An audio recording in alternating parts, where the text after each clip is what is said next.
We're going to be palpating the muscle known as Flexor Digitorum Longus. Flexor Digitorum Longus is one of the muscles in the deep posterior compartment. It is originating on the tibia, and we're going to be kind of orienting us in the middle, proximal middle aspect of it. So we're going to look below the soleal line of the tibia and kind of sinking in and through. Now again, as you've seen before, I like to put my knee up on the table just to soften up gastrocs and soleus a little bit. And this Flexor Digitorum Longus, to activate the muscle and try to isolate it versus soleus and gastrocs, we are going to be relying on your person to be able to kind of curl their toes. So giving her that kind of tactile cue, you might put your finger or something along the toes and ask them to kind of curl in on that if they need it. If not, they might be able to do that on their own. Just curl your toes for me. Great. So I'm going to be sinking down through gastrocs and soleus. Take your time, and then asking them to curl their toes and relax, and then move over again and try that again. Curl your toes. So you might not feel a strong contraction, especially that you're going through a couple layers.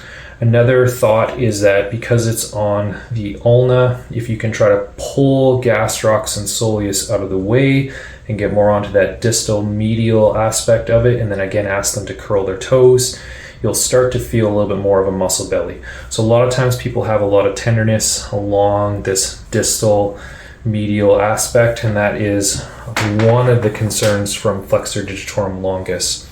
So again, curling your toes for me, and I can feel a contraction in here. If you need to, add a little bit of resistance on those toes, and then you can lengthen and relax and do that again and curl and start to feel more of this muscle belly's action.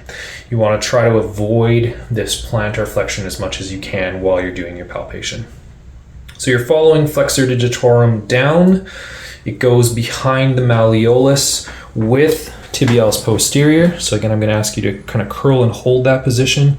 So we have tib post here, and then in behind that you have Flexor Digitorum Longus, and it's going to make its way into the foot before it splays out into its four tendons.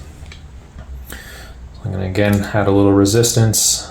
A window of opportunity that you might be looking for here is we're looking for navicular's tuberosity here, and I'm looking for kind of the calcaneus here, so it's going in between those two bony landmarks into the plantar aspect of the foot.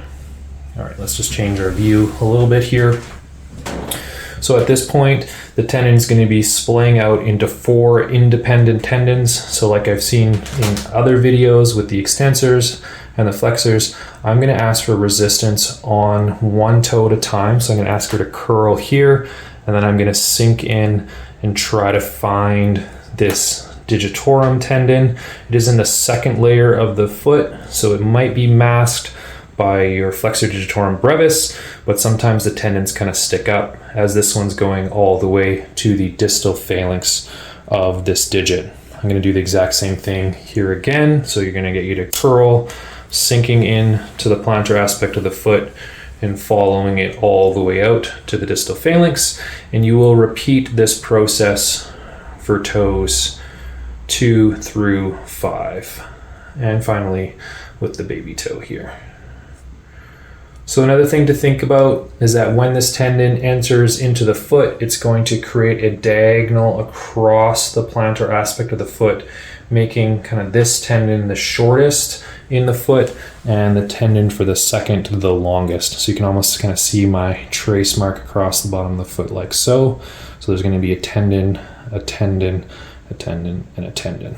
Just to repeat the actions, it's going to be flexing toes 2 to 5 at all of their joints, both IPs and MTP. Because it's going behind the medial malleolus, it's going to do plantar flexion, and it's going to pull the foot in an action known as inversion. And that's going to conclude our palpation of Flexor Digitorum Longus.